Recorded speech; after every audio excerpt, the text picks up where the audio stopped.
Thank you for joining us. First, a big welcome to the participants located in the Americas. Initially, this event was more targeting Americans, and we decided to open up to the rest of the world. What I should do is really first say a word about ESSEC. Not a long word, but Kanika was supposed to say something about this slide, which shows you the two programs which are kind of sponsoring this masterclass today. The Global MBA, which is a one-year program where we have a very famous luxury brand management track, where I'm teaching, and I've been a director of this track for many years. And we also have an executive master called Emilux in a collaboration with Bocconi. And these are the two programs which really sponsor this masterclass today.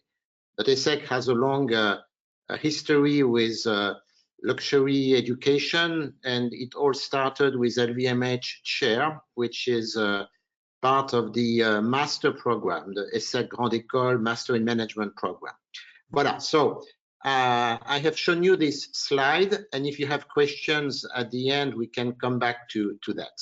So the irony is that initially, if it had not been for COVID, I would have been physically in New York. I usually do a masterclass in New York each year in September for now more than 10 years.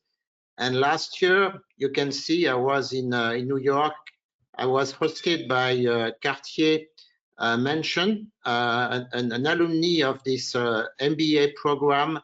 Is the CEO of Cartier America. So she was really kind to invite me to give the masterclass at the top floor of the mansion. And the second irony is that the topic of my masterclass last year was the future of luxury. And as you can imagine, in September, I had absolutely not predicted COVID. I had predicted actually the possible acquisition of Tiffany by LVMH. I'm relatively proud of that, but I could not have predicted COVID. So this year, as you can imagine, I offer this masterclass online, and this is why we opened up to everyone. Depending what will happen, I normally also give masterclasses in Asia, but maybe it will be an occasion to offer more masterclasses online. Voilà, so the agenda for today, it's a different topic, which is obviously about the situation of this industry today, post-COVID, the new normal, and also about live streaming, on which I hope to share with you some interesting elements and maybe some best practices. So one word in introduction about me. You can have a look at this. I'm really today a hybrid, as I have been in the industry for 25 years, and I've been teaching now for 16 years. So I think I'm really both a former CEO in this industry and today really a marketing professor in ESSEC primarily, but also teaching in Asia. For the last 10 years almost, I've been living between China and France, almost 50-50. So I'm also teaching in many schools in Asia, in China, and also in Singapore with ESSEC. And this is my email address. And you see here, I'm quite eclectic. So I teach a lot of topics around distribution, retail, branding, of course, and services.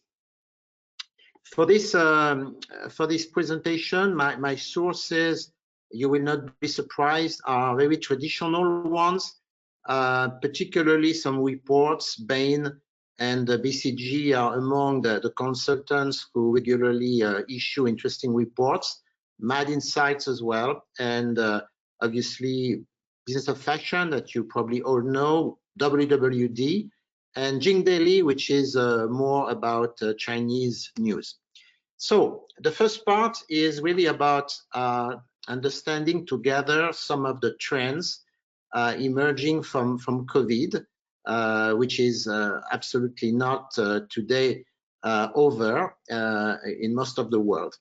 So maybe we should get used to this new normal. Before talking about trends, I think everyone in this industry has at least 3 questions. And of course, no one has a crystal ball. But as you can see, there is a kind of fatal aggregation of 3 types of events. It's not just COVID and the outbound travel restrictions.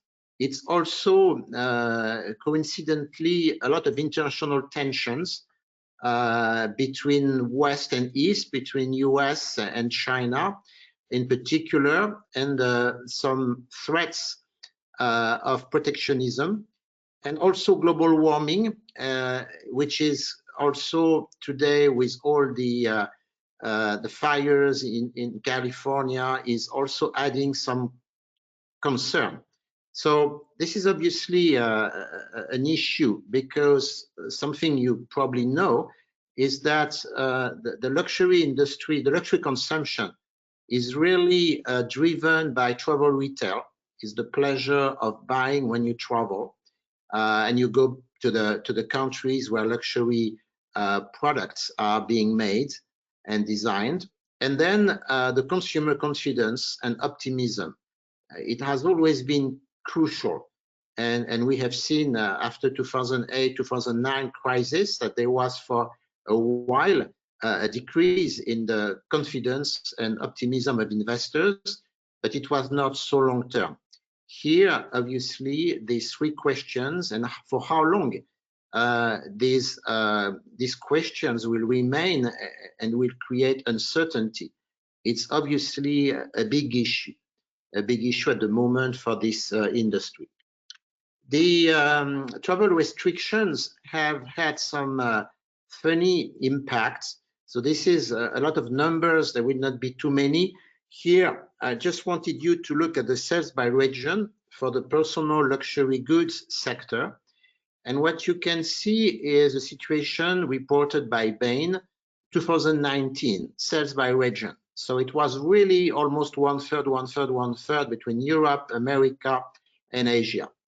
And what is likely to be the situation at the end of this year is quite dramatic, in the sense that first, the cake will reduce by 20 to 30%, even 35%, depending the assumptions. So it's a very severe reduction. There is absolutely no precedent about such a strong reduction in sales.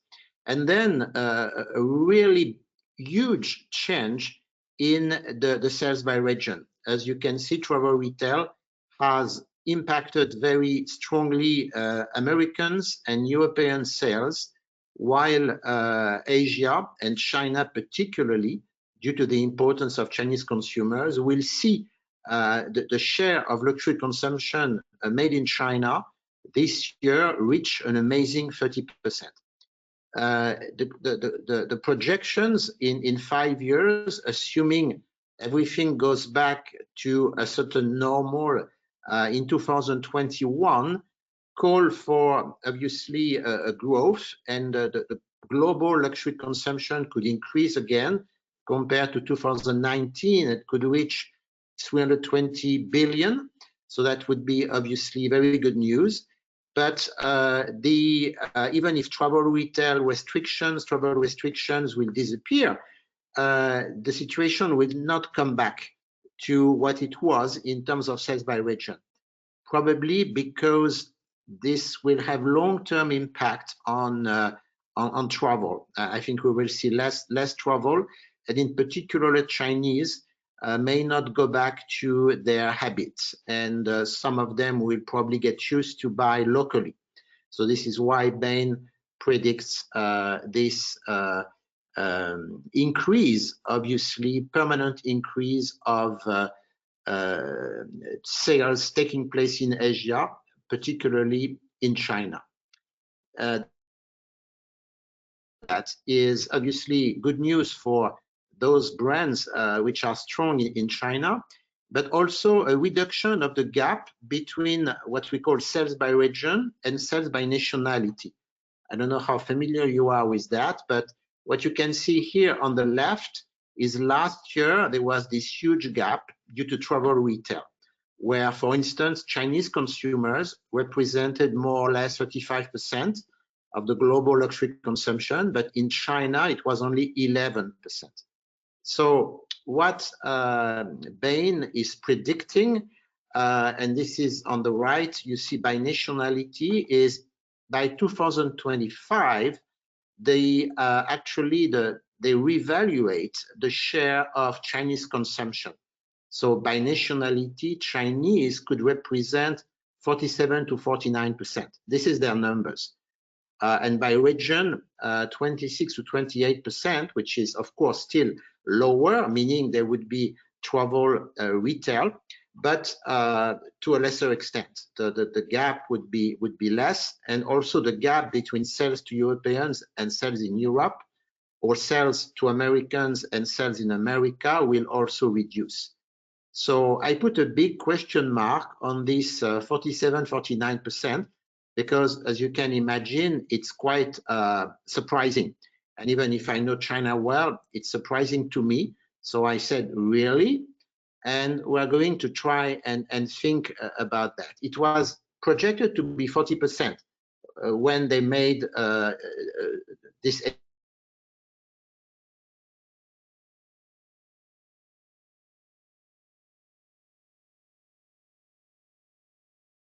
Chinese consumers would spend more and the rest of the world would spend less. Alors, does it mean, and it's one of the big questions for this industry today, that the post-COVID Eldorado for luxury brand will be China?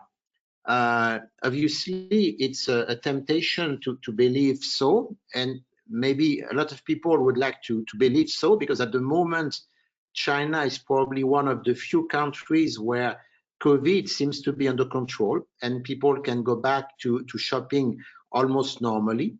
So are we going to see Chinese consumers moving from global to local consumers? And if yes, is it a risk or an opportunity? I think as you can read here, there are obviously arguments that go both ways. Definitely there will be relocalization. And this is good news because it means that some of the travel retail sales will be replaced by sales taking place in China. However, the fact that Chinese consumers may travel less and may spend less when traveling will also create opportunities for local brands. And I think this was already the case. Local brands were growing in China, but this crisis could be a kind of accelerator of the development of aspirational Chinese brands. So the situation may not be as easy as certain brands would like to believe. And because I know China well, my wife is Chinese, I spend 6 months per year in this country, I can really confirm that the rise of Chinese brands is on the way. It was on the way already for several years. And recently, the Chinese government even put more emphasis on building strong brands should be a priority in China. It's not, of course, luxury particularly, but it relates to many sectors, and certain premium luxury sectors are, of course, part of this evolution, like the car industry, fashion, jewelry, and potentially beauty. Made in China is getting cool again, and I see more and more people thinking about developing brands in China when made in China, when a few years ago they were more thinking about buying brands abroad or distributing foreign brands. There's also something interesting. Luxury is linked with culture and fashion even more. And we had some interesting social cultural evolutions in China, the moment One thing I follow closely is the rise of a kind of Chinese streetwear, which could be an area where an ecosystem could develop and favor the growth of Chinese brands, fashion brands, beauty brands, sports brands, driven by this streetwear trend. So that's one thing. China, enough for China. Let's see other consequences of COVID. Well, I think globally, what everyone is predicting is a need for luxury brands to relocalize. Relocalize means that in the future, and this is good news for the people who will be working in the subsidiaries or the regional headquarters, local teams are likely to be empowered in terms of product development, because relocalization starts with products. Then it goes on with marketing. So marketing team will also be empowered. I think the local teams will have a stronger voice when it comes to relocating and localizing digital marketing efforts, and also distribution and retail. I think there will be also more localization so that distribution and retail can cater to local consumers' shopping journey, which is quite different in Asia, for instance, in China, than it is in Europe or in America. And probably also some pricing strategies to create maybe more consistency, as the new balance between the countries will be different. And as you know, some brands have started already to increase prices, maybe anticipating a little bit some of this evolution. So this is not necessarily bad news, and the brands that will be agile will probably do a better job when the new normal, the COVID, the threat of COVID will be behind us. There's also this interesting phenomenon that sustainability, social consciousness, environmental issues, I think, have obviously more important because COVID and a lot of effect of global warming are in our minds. And luxury brands, you know, in a way, they always claim that they try to make our world nicer, more beautiful by creating beautiful products. So they should obviously participate. They should even lead. So there is also this rise of social consciousness. I think more and more young consumers, millennial, Gen Z, even more, expect luxury brands to have a purpose and to have a social purpose and to be at the heart of sustainability. So that is something interesting. I think we already see a rise of the circular economy affecting also luxury consumers, rise of second-hand, rental, vintage, rental business models, vintage, and probably less products. There will be less products in the collection, which is not bad in terms of sustainability. I don't know if you saw this. I thought it interesting to show it, that Chanel has been raising 600 million euro bond. These are called sustainability linked bonds, and you can read. So I think certain luxury brands, certain luxury group will obviously take probably even more initiative after COVID in this field. All right. So another, of course, very important consequence and question in the minds of luxury brands is, what is COVID impact on luxury consumers' shopping journey? I mean, there has been obviously an impact during confinement, but even post-confinement, first, there are still travel restrictions, and no one knows whether the situation will come back to what it was before in terms of the frequency of offline visits. I personally think that there could be more quality expected from this offline store visit, and there could be less quantity, which is not necessarily bad. I will share with you a little bit my thoughts on that. I think pre-COVID, luxury brands were not always in a situation to offer the best service and the best shopping experience to all their clients. So if post-COVID, there are less clients, they come less often, but they are more demanding. And if we have more emphasis on quality than quantity, it's not necessarily bad, as long as there is obviously an online acceleration and a new type of relationship. You heard this word probably, phygital, omni-retail. I mean, this is really all about new retail. And I think personally that omni-retail is definitely an area where luxury brands were very slow before COVID, and the online acceleration, which is a kind of an obligation with this phygital mindset, could be an opportunity, transforming a problem into an opportunity. So I will develop this a little bit quickly. My views on that is that, you know, since the democratization of luxury, so now for almost 40 years, luxury has become a huge business, and the number of clients who can potentially enter luxury stores has been multiplied by almost 100 in the last 40 years. So we are talking about 400 million.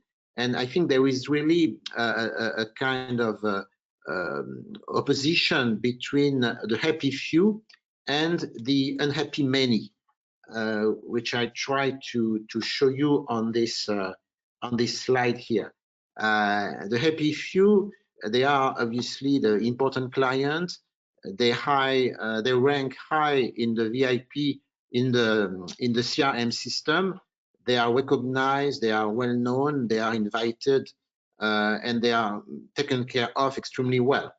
The many, they are the window shoppers, they are the leads, not yet clients, they are the small clients, the occasional clients. And these many, I don't think luxury retailers have been really good at creating for them a great journey when they visit the store. It's not just about the queue, it's about the fact that they are not recognized, that honestly, the store experience is not that great often. I could even talk about it personally, but you know, there's a lot of reasons why luxury brands have a hard time making the many happy. First, a certain limitation in terms of human resources, even if they have obviously more staff than mass retailers, a limitation in terms of time and space. Even the biggest store are not always big enough to personalize the experience, but more importantly, a lack of knowledge. A lack of knowledge, which is, it's a vicious circle. It's a lack of big data analytics culture. It's a lack of financial resources, a lack of people to develop CRM system. It's the fact that collecting consumer data offline, which was until recently the main way luxury brands could get to know their clients, because they were not so present online. So collecting data offline is very difficult, and particularly for brands which are not, at the end of the day, so big. So there is even a waste of offline consumer data. If you pay attention, these occasional clients, not only they are not recognized, but they are never asked to leave their contact details unless they really buy and they enter the CRM system. But even if they do, if they are small clients, there will be really nothing in terms of follow-up nothing in terms of after-sales service, or very little. So this problem existed before COVID. We will see later on that maybe some of the new digital initiatives around live streaming that can create this phygital environment can also benefit the many.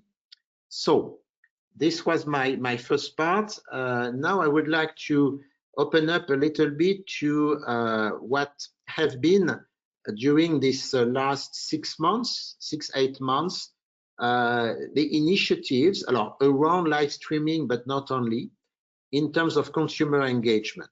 And we will focus, of course, on China market, which was the first market to be hit by confinement, and also today, I should say honestly, the most digitally advanced market. And I will show you quickly why, if you have doubts about that. So I think, interestingly, it's not just about live streaming. It's really an evolution that had started before, but has probably accelerated during COVID from kind of static content, which was still text, blogs, images on social media, on brand websites, to short videos, vlogs, and live streaming. I think this is really something that has been obvious during the confinement, because people had more time and they were more demanding in terms of this content. So short videos with a lot of user-generated content, also people had time. And I would like to give you a personal testimonial here, because in my personal case, obviously I have also reacted during this confinement period. I was not in China, I was in France. And this is the moment I decided to become, I'm not a YouTuber because I'm more connected with China market. So I become a Bilibili account, which means I have a video account, and I now publish each week a short video on Bilibili, which are educational but playful videos. For those who don't know Bilibili, it's a kind of YouTube in China for young people, with a lot of very creative user-generated content. Initially, it was about Japanese cartoon animation movies, but it's growing a lot. It grew during COVID, and it's a very interesting platform for me, because it's really the platform where most of the Chinese millennials and Gen Z spend a lot of time, more than on any other platform. So I'm also reposting these videos on Weibo, which is a more traditional social media platform, and I'm also posting them on LinkedIn. So if, by the way, some of you are interested to watch these videos, you don't need to open an account on Bilibili. You can follow me on LinkedIn, and you can find in my history of posts the 20 videos I have been posting since 4 months. This is actually linked with live streaming, because one of my objectives, well, I will not talk too much about me now, but it's here, it's an example of short videos. I also have a few videos on YouTube, but it's a ESSEC account for the moment. I have not yet opened my YouTube account. I will probably do it soon. So why I show you that? Because I think it was obvious during COVID. First, I had time, and I realized that a lot of people were looking for this kind of content. And I think it will continue. So it is not something I will interrupt. I also realized that this is a communication channel, a communication mode, which is very playful. And I think a lot of young people who are important for luxury brands, they expect, they can read, they can view, they can watch a lot of content, but it has to be short videos, and it has to be playful. and you really need here to understand your audience if you want them to give you 10 minutes, because my videos are around 10 minutes. So I'm actually learning a lot, and I think I could teach a lot of luxury brands things I have learned by trying to connect with millennials and Gen Z on Bilibili. Anyway, behind this, I think we have obviously these short videos which are streamed, but live streaming is of course something different. I'm sure you all know what means live streaming, and there's of course platforms that existed for a while already, which have had more activity in the West and more, of course, even in China. So in the West, Facebook Live, Periscope from Twitter, Twitch from Amazon, and in China, Taobao Live, Kwai, Douyin, Bilibili, 17 in Asia are some of the platforms who do a lot of live streaming of different things, as you probably know. For luxury, it can be fashion shows, it can be events, and it can be also sales events, even if initially it was very popular for video games. So if we focus a little bit on the Chinese landscape, I would like to remind you a few things. For those who are maybe not familiar, it's the market where e-commerce is the most advanced, but also the most different, because by nature in China, e-commerce is mobile and social. It's almost as if the Chinese have jumped directly into the mobile economy and into the social economy. So that's one specificity. And we have obviously these huge marketplaces. It's more marketplace driven than direct sales driven, with Tianmol, Taobao from Alibaba, JD, Pinduoduo. The second specificity is that the digital landscape is extremely innovative, complex, moving very fast, with new platforms emerging each year and catching consumers' attention. So what has been really the trend has been in the past few years, social media and more video sharing platforms. So all these platforms at the end, even if they have their DNA, which is more e-commerce, social media, or video sharing, in the end, they all compete today, because in China, they are often integrated. They integrate a lot of elements, and they compete for the traffic. They compete to attract maximum traffic.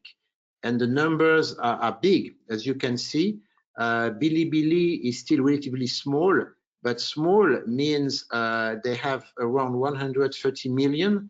And Douyin, the Chinese TikTok, which has been growing extremely fast, had more than 500 million users. The other thing which is essential in China is the role of KOLs. In the West, we talk about influencers, but I often say that KOLs in China are much more than influencers in the West. I think it's a long story. It has to do with the society, the education. So I will not develop, but clearly in China, no brand, no luxury brand can do the economy of working with KOLs. And for live streaming, as we will see, we have had a new generation of KOL. It's an amazing industry.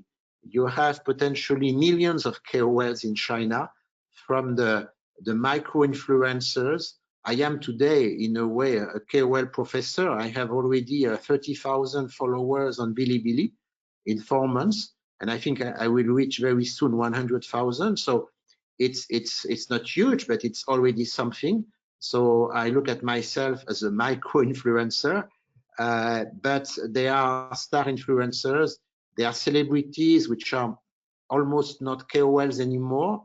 And then interestingly, you have a phenomenon which is very, very interesting in China, is the fan consumers called KOCs, key opinion clients, which are becoming also a very interesting category of KOLs.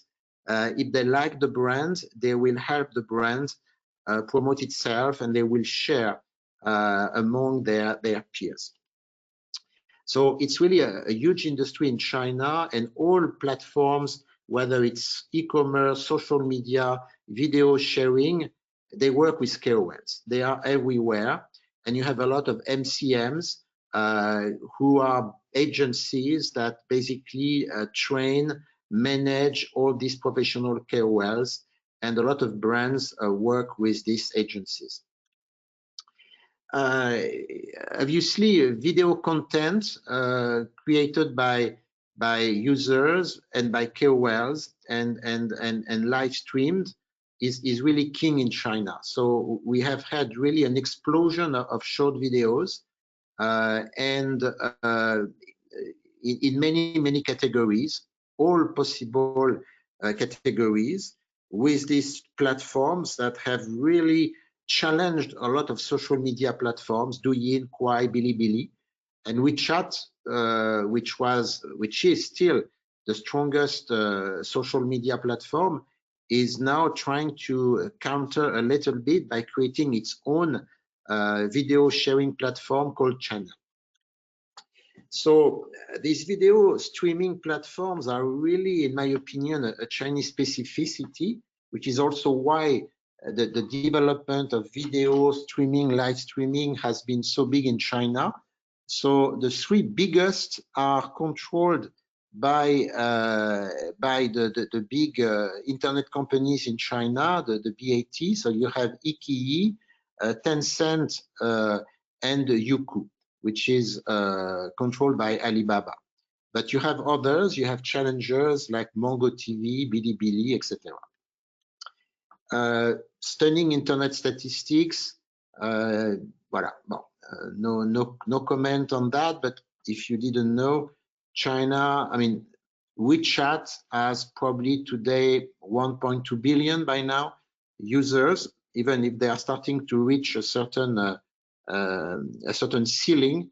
Everyone is using WeChat, and it's really a lot of people. COVID-19 has accelerated live streaming. I think here, what is interesting is that China was hit by confinement before other countries, quite long in certain cases. The economy was hurt. All retailers, all businesses suffered a lot. And immediately, much faster than in Europe during confinement, businesses realized that live streaming was one of the solutions. Not just internet, not just e-commerce, live streaming. And the big platforms really were there.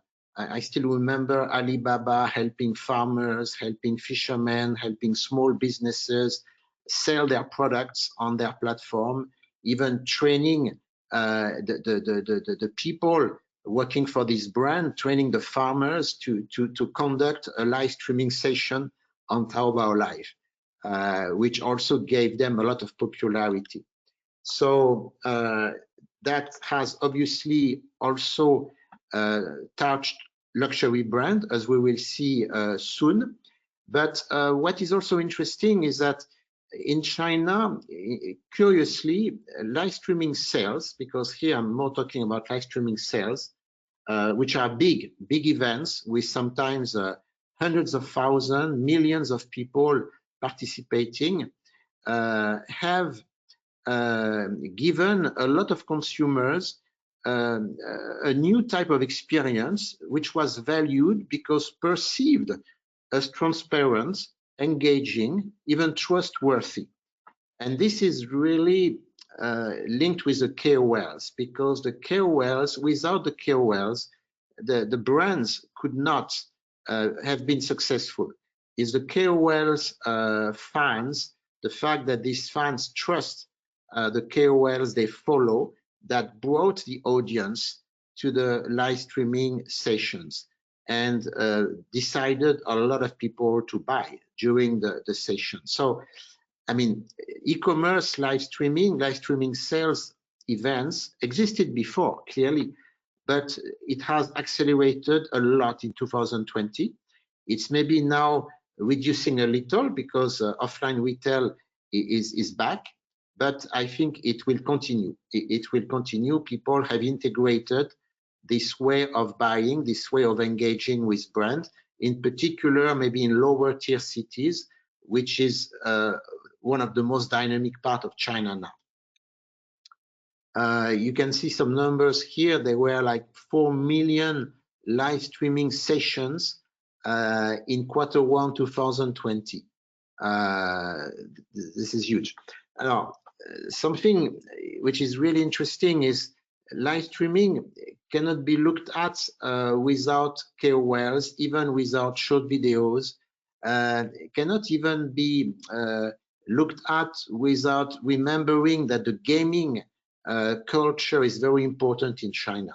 So it's like the rationale for live streaming sales in particular is really the combination of the short videos, which often pave the way, create awareness, then the live streaming session, e-commerce, which is behind, KOLs, gaming, and of course COVID, which has been an accelerator. So a lot of platforms do live streaming sales in China. Of course, the big e-commerce platform, they were the first one to go there, big, Taobao Live, JD, Pinduoduo. Short video platforms, online video platforms, some specific live streaming platforms, all of them, if they have the traffic, you can also conduct this session here. Social networking platform, now they have to do it, so WeChat, Little Red Book, and also some game live streaming platform. There are so many different platforms in China, not like in the West, that the challenge for the brand is to choose the right platform. Of course, you have agencies to help them make these choices. The perception of engagement and authenticity is interesting. I think it's a little bit like television shopping, but really upgraded. The technology in China really enable viewers to interact. They can comment, they can ask questions. They have a lot of ways they can feel part of the event, even if there's a lot of viewers. And also the streamers, it's really a training. A lot of schools created courses how to become a good live streamer. They are smart. They act as stylists. They know how to master their body language, their expression. If we had time, I would share with you some of the secrets of the KOLs who are able to sell millions of lipsticks during this session, because beauty has been a category, but not the only one. The interaction, this perception of engagement, and the legitimacy of the KOL. After, you have tactics. For luxury brand, this is not necessarily what they like. We have to be clear here. They will have to adapt, adjust, but for the mass market brand, for the premium brand, for the beauty brand, the 5 key elements. First, famous KOLs, clearly. Then curated products. You need to focus on 1-2 products which the KOL has completely integrated, tasted, he likes it. Then, of course, gifts and discounts and some playfulness. You need to give discounts, like e-commerce in China. Live streaming make no exception. There are price draws, and of course limited quantity and limited time offer. This is the stimuli, and the KOLs are very, very good at playing with that. And a lot of the viewers, they are they are motivated also by these tactics. It's not so easy. Don't think that it has been necessarily something easy. First, the streamers are expensive. The more famous they are, the more audience they bring, but the more expensive they are. The commission can be 20 to 30% of the proceeds. plus a fixed base fee. If you integrate the fact that you need to discount, or at least to give the impression that it's a discount, it's not necessarily easily profitable for brands. However, a lot of brands have learned how to play with this by creating limited edition products where the price comparison is not easy. So in the end, brands have been agile in adapting a little bit to the specificity of these events. Don't forget that for Alibaba single day last year, live streaming sales already represented almost 8% of these huge sales. I mean, they represented 20 billion renminbi, so around $3 billion of sales live streaming. This year it will be a lot more, unquestionably. So now let me finish with some best practices and recommendations. China first. Clearly, luxury brands accelerated their e-commerce development even before live streaming very quickly. And they are doing things in China that no one would have thought they would do even 5 years ago, collaborating with those who were considered as the enemy, the evil, Tmall, JD, Taobao, not Taobao, but Tmall, Alibaba. So more and more partnership.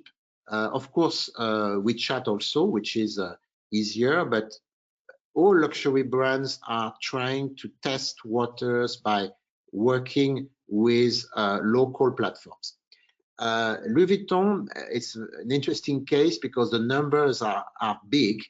They did a phygital fashion show for the men's Spring Summer 2021 collection in Shanghai. So there was a physical event with not too many people, of course, and then there was a show live streamed which drew 68 million views on Weibo, plus another 24 million on other platform.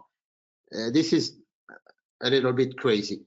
And I mean, it was also preceded by a campaign on Weibo with KOLs, and also by a short movie, The Adventure of Zoom with Friends by Virgil Abloh. So very professional approach and big numbers here for Louis Vuitton. And Louis Vuitton was also one of the first luxury brand, not beauty, but a luxury fashion brand, to dare do a real live streaming sales session. Now they chose Redbook, not Taobao, of course. It took place during the confinement in China, March 26. It was relatively successful with mixed reactions. I mean, some people said at least they try. They show young people that they understand them. Some people thought it was not really exclusive enough, and the codes of the brand were not present enough. But it's also a learning phase. Louis Vuitton also created a brand affinity with cause marketing. They were not the only one, but they obviously helped Wuhan during the crisis in February. Then something different, which is more about brand affinity, WeChat mini program for Valentine's Day pop-up store. And something interesting also is in the beauty industry, Lancôme did a lot of live streaming events. I think in Q1 they did something like 10,000 live stream events with each time 5,000 viewers on average. They also worked on private traffic management with WeChat, which is a way to engage digitally a smaller audience. Lancôme also had this virtual pop-up store in Singapore, which was quite interesting, a form of phygital as well. I don't know if you heard about 520. It's actually very Chinese. It's basically a date, May 20, and in Mandarin pronunciation, it resembles I love you. And people are very quick in China at creating dates which have emotional elements. So it's another Chinese Valentine's Day. And a lot of brands obviously took this opportunity to work with influencers and launch digital campaigns. So more with short videos. Dior, interestingly, opened an account on Bilibili just after me, no comparison, to boost online engagement with short videos. So, you know, brands try hard now in China to localize and to engage with millennials and Gen Z. Actually, Dior has only 11,000 followers on Bilibili, 3 times less than me, so maybe I could give them some advice. Alors, in the rest of the world, there is also some interesting initiative, and I would like to keep 5 minutes to talk about that. So I don't know if you heard about this platform Twitch, which has been here for a while, and Burberry, which is often a pioneer, has been partnering with them for live video streaming events, in particular their Spring-Summer 2021 show. And the good thing with Twitch is that it has some interaction with a chat function, which also can create a kind of inclusive experience for the people who follow the event. This is, for me, one of the most interesting example of innovation. I don't have real numbers, so I cannot promise you that it is successful, but definitely it is what I believe is right. Because with live streaming events in China, we have seen that for the most part, these were big events with KOLs attracting people by thousands. And as we all know, the real client, the big client, the important clients of luxury brands, they will never attend these events because they just don't want to be one out of 1,000 or even more, 100,000. So here it's more about online clienteling, live streamed. And this is really what I believe is the future, or part of the future, is the way live streaming can be relevant in the luxury industry for VIP clients. So it is something that Gucci has been developing to try and offer the human touch with online streamed conversation. So how does it work?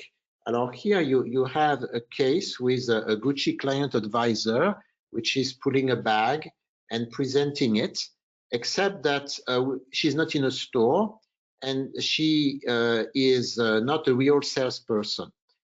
Gucci has launched Gucci Live, which is a video service that lets some special staff communicate with shoppers on their mobile, live streamed. So it's called, they created first a kind of huge hub, Gucci 9 in Florence, which is a kind of fake luxury stores with all the technology for this new remote clienteling.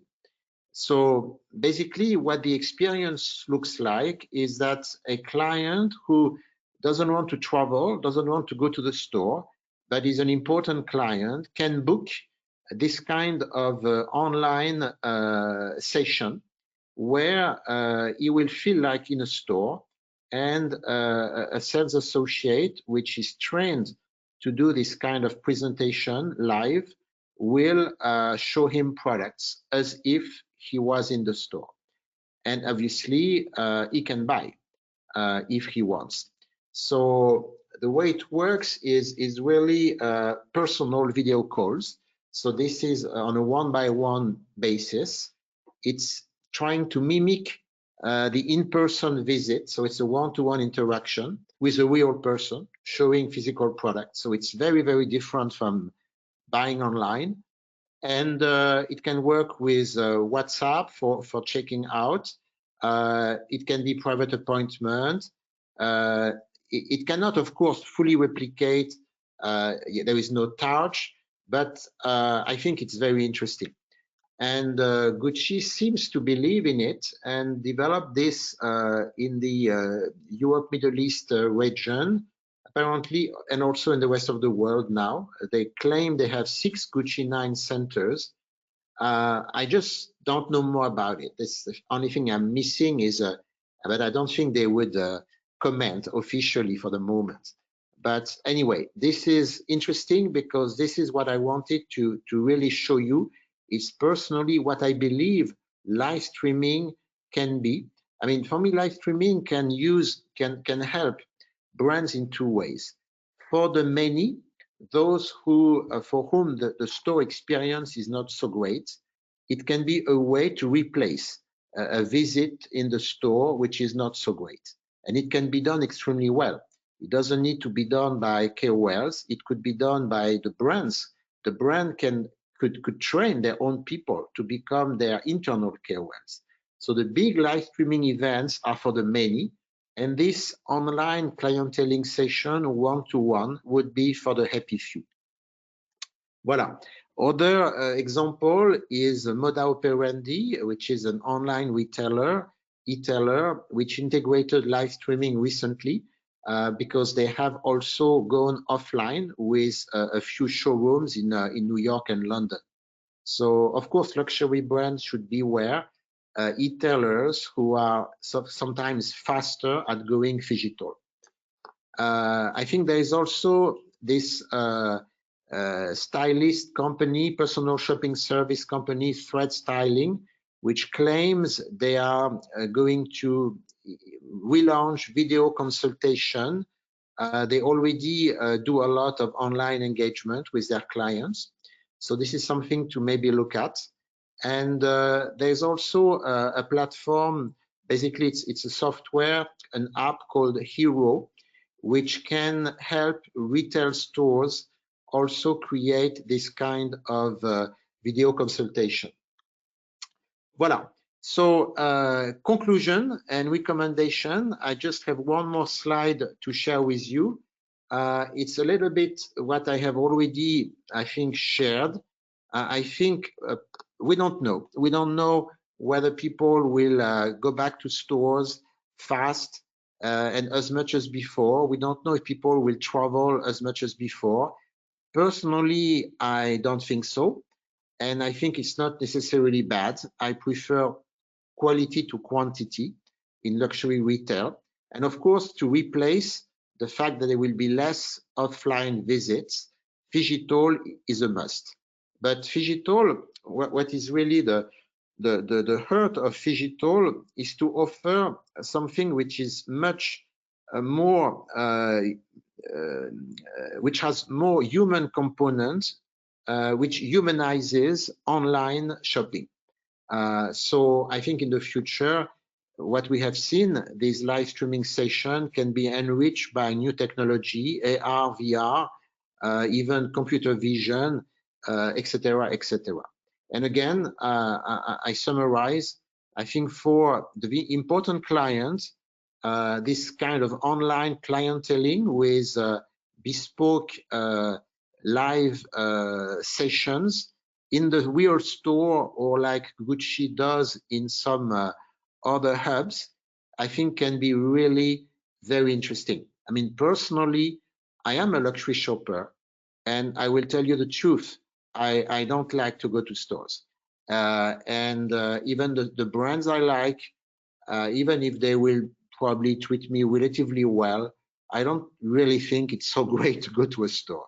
So if the technology works and if they can offer me this live digital appointment, even I'm not a millennial, I will vote for it. And then for the occasional clients, the leads, those who are not really well treated by luxury retailers in offline, I think if they are well managed, kind of offline, online, I mean live streaming events like we have seen in China, but maybe improved, could be great. I give you an example. Louis Vuitton wants to talk about their new fragrance to a lot of potential clients who showed interest for their fragrance, but are not really Louis Vuitton clients. So they organized a session. Of course, they do first some promotion with short videos to attract an audience. And then they organized a session where not a KOL, but an expert at Louis Vuitton of fragrance will explain what Louis Vuitton is doing. So it will be storytelling. And in the end, there could be product show, and there could be purchases, but not necessarily. So this kind of events, I think, would have more value for a lot of the occasional clients than what they get when they go to the store after queuing. Voila. So this summarizes a little bit my thoughts on that. And I will conclude on that. It's been just 1 hour. Sorry, I was a bit long. So I will try to see if I can take some questions. Because yes, Kanika cannot talk to me, but I can probably read the question. So first of all, thank you for your attention. If you don't have time to ask me questions, don't hesitate to contact me. I will be really happy to stay in touch. I have a lot of digital touch points, my email, my LinkedIn, and maybe why not my Bilibili account later. So if there are some questions, I will be happy to answer them.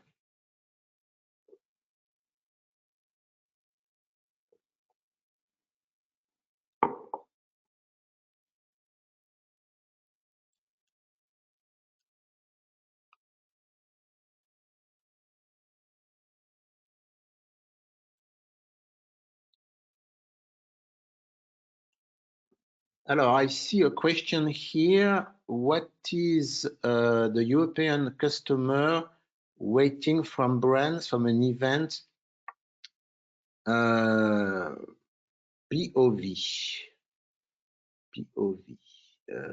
What is European customer waiting from brands from an event? POV. I think it really depends the clients. I think one of the big problems that this industry has is the fact that except maybe for a few big brands, their consumer knowledge is very, very, very limited. And this is why I think we really need to distinguish, in my opinion, between the real client, the important client. For those, it's really about personalization. So I think there will be less and less interested in, I mean, except if it's about watching a fashion show, but it's really about personalized engagement. While for the occasional clients or just the window shoppers, those who are interested but not yet convinced, they are at the beginning of their journey. I think they still expect. It depends again, but they still expect some storytelling, of course. They still expect in the event, to understand what the brand stands for, and maybe more and more in the future, what are the brand values, what is the brand purpose. So yeah, that's what I would say. Do we have other questions? Click on the question tab. Question tab.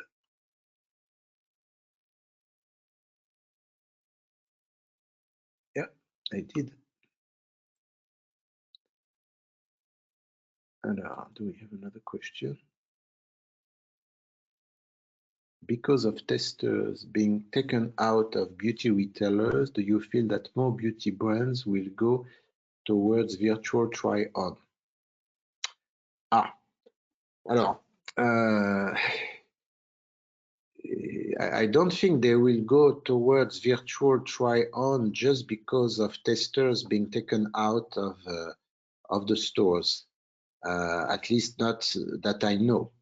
If they were doing it for that reason, I'm not sure it would be a very good reason. I think the beauty category is really different. And again, I think we have a need to localize, because I already saw that virtual try-on in Europe, for instance, even with my young my young students, French or European students in ESSEC, they are not so knowledgeable. They are not so much into virtual try-on, while in Asia, people are so excited. You cannot believe there are some videos on Bilibili done by some professional makeup artists or just some KOLs who really know how to play with this. And they can have millions of views. When my best video, which has a lot of rich content, has 100,000 views, some of these beauty KOLs can get 10 million views, easily 10 million views. So I think there is a huge cultural difference here. You mentioned the localization, creating their own brands, but is there not always a wish to have something from abroad with heritage? Especially Asian consumers love this. Alors, this question is about both localization, relocalization, or more localization of luxury brands in Asia and China, and also about whether there will be, like I said, a rise of local brands. So I think for the heritage, yes, of course, you know, a lot of Chinese consumers in particular value heritage, or at least, you know, they value the story of luxury brands in Europe. They are intrigued, they are interested. You know, China is a huge market, so there is a market for everyone. The difference maybe with 10 years ago is that 10 years ago, almost all middle class, upper middle class were attracted by Western brands and Western luxury and premium brands. And what I really see now is a development in China in particular of what I call the national pride. I mean, come on, China is already the second world economy. It could, I mean, the growth of China in comparison to the rest of the world could even accelerate post-COVID, which is, of course, a bit ironic, but it's like this. China, at the moment, the situation is totally under control. So they are growing again. So I think this national pride is something that we cannot underestimate, and we can understand it. So if it is also a little bit fueled by international tensions, you need to understand that the Chinese people, not my Chinese students who study in Europe, but the Chinese students who stay in China, they often have a very different perspective on the news. And I really see year on year the growth of national pride and the fact that they want to support Chinese brands. So of course, the brands also need to improve in terms of many things, but in the categories I showed you, it's already the case. Alors, how do you see the luxury market growing in India? Thank you. I talked a lot about China, and I know I have a lot of Indian participants tonight and a lot of Indian students in ESSEC also. So, you know, I used to go to India a lot more before I moved to China. And I think the thing with India is obviously that it has been slow, more slow than brands expected. It has to do with tariffs. It has to do with the culture. I think there is not the same, I often call it fatal attraction for Western lifestyle than there is in China. And it's maybe good for India in a way. But of course, for luxury brands, it means it's a little slow. And I think in terms of infrastructure, it's improving. So it's probably less an issue than before. but it's just a question of I think, you know, it's going to come. In my opinion, you can't fight demographics. So the growth in India is here to stay after COVID, and it's going to come. Maybe not at the same speed as it came in China, for sure not, but it's going to come. What about the luxury travel and its future? Well, I think I talked about that a little. It is true that it is a threat for the luxury industry if people cannot travel, because you know, the travel retail purchases, it's really a form of pleasure. So it's really important for aspirational brands around the food, beverage, fashion, beauty, watch and jewelry even. So the risk obviously is that if people travel less, even if they can shop more at home, they will maybe not be at the end of the day the same amount of purchases, because there is a specific desirability which is driven by travel. And I think when Asians or even Americans come to Paris, come to Europe, they are happy. They are in the countries where a lot of these brands are born, and they think maybe the assortment, the price is better, and it often is, not always, and they want to buy. So, alors, I think here, let me go back to the digital. I think you could absolutely have some Chinese or Indian clients who cannot travel to Europe, but visiting virtually stores in Europe. So for the airports, no. For the duty-free part of the business, I have no solution if they don't travel. But they could virtually visit the stores. And I think it is really something where retailers have been very slow. And now that the stores are opened and are often empty, why not bring in KOLs, do short videos, which will be a kind of which will trigger traffic for virtual visits. You know, people love to visit stores virtually. It's better than nothing if they cannot travel.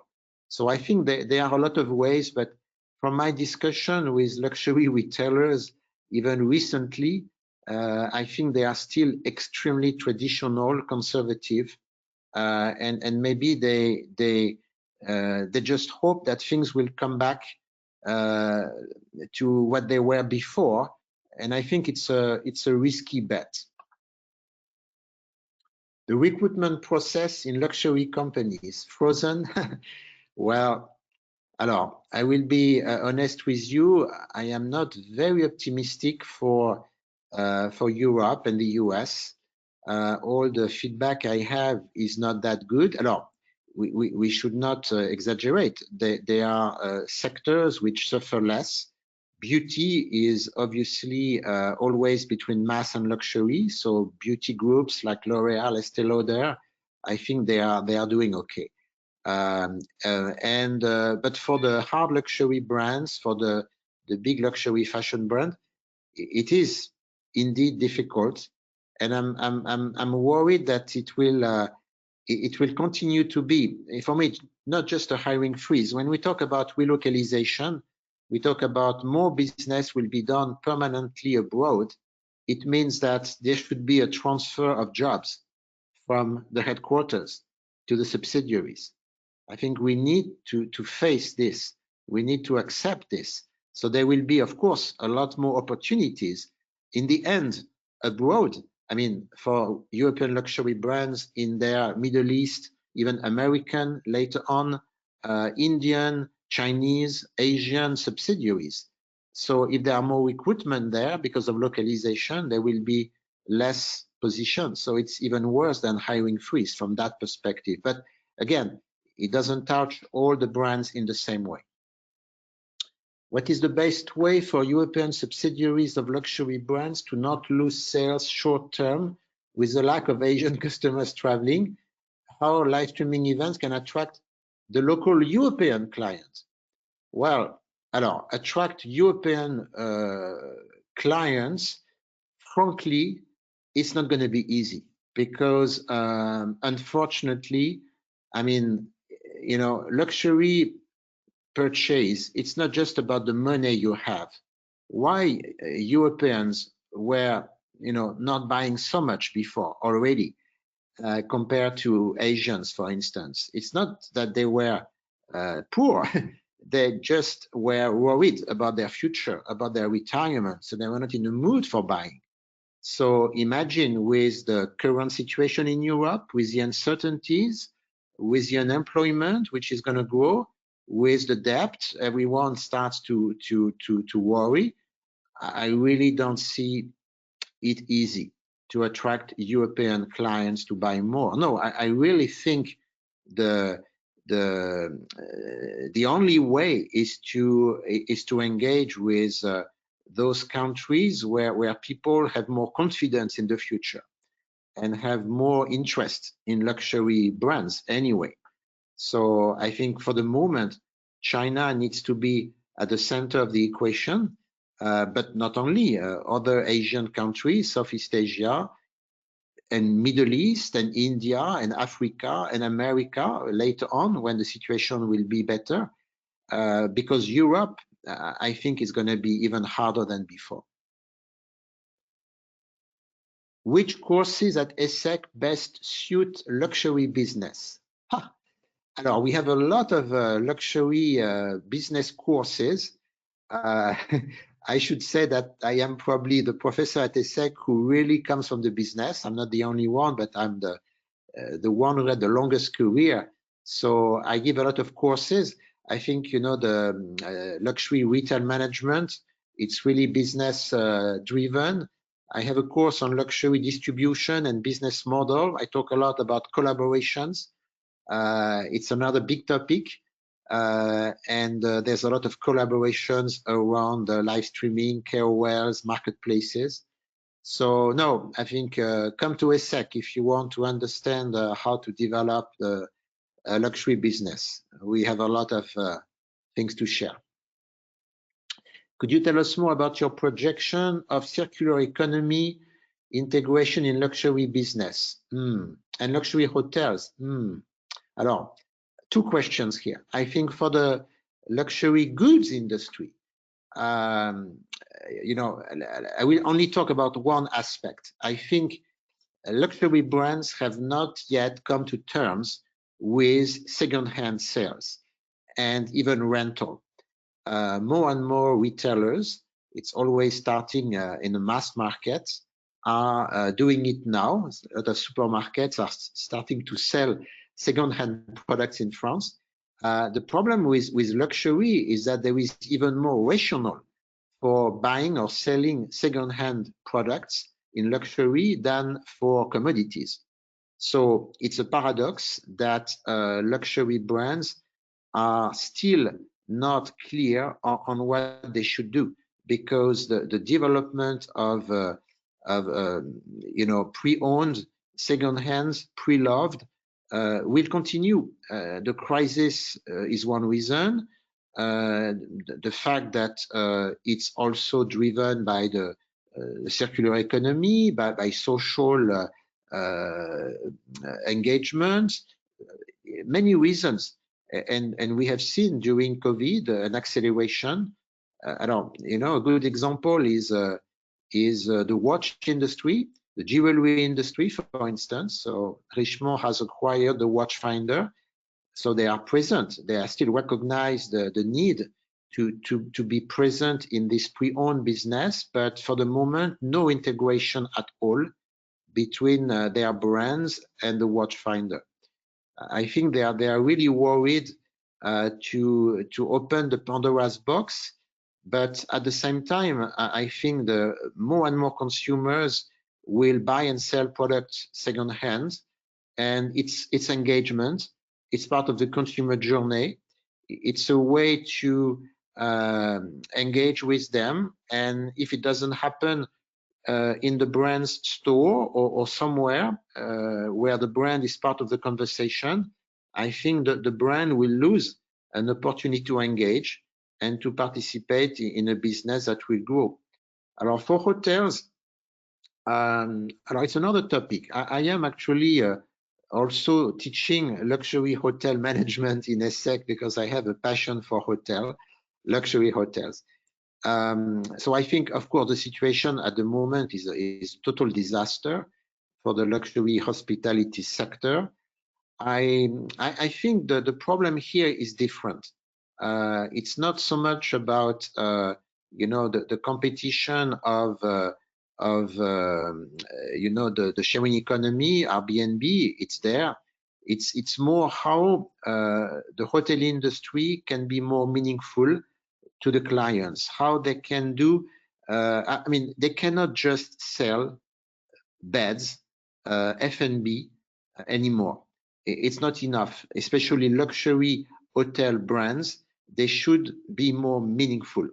So for me, the future for them is really about collaboration, about crossover into real estate, into beauty, beyond the minimum spa, much beyond that, around travel. Some luxury hotel brands are becoming travel agents. They offer private jets. So this is all interesting. A crossover with art and be more meaningful, not just serving food, but educating people about wine, about food.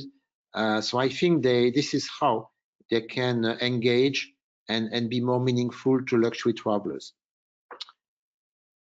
Considering tourism will be slow to recover and the Chinese consumer is now buying more from local brands, well, partially, can luxury brands rely on their local market or be more aggressive to break into the China market? Of course, they need to break into the China market. Of course. I mean, if they remain focused on their local market, they are dead. They are dead. I could name some luxury brands who disappeared almost because they could not attract and be successful in Asia. So it's a global economy. So no, they have to be in China. They have to be in China even more than before.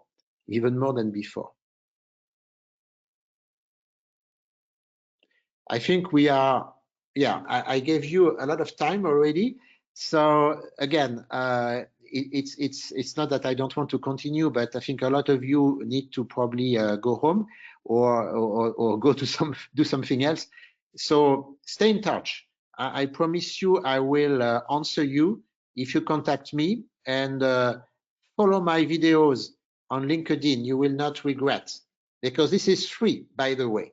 You don't need to pay ESSEC tuition fees to watch my videos. And this is a first engagement, maybe before ESSEC. All right. So thank you all for your participation tonight. I enjoyed it. I hope you enjoyed it as well. And keep in touch. And I hope that I will see some of you in ESSEC.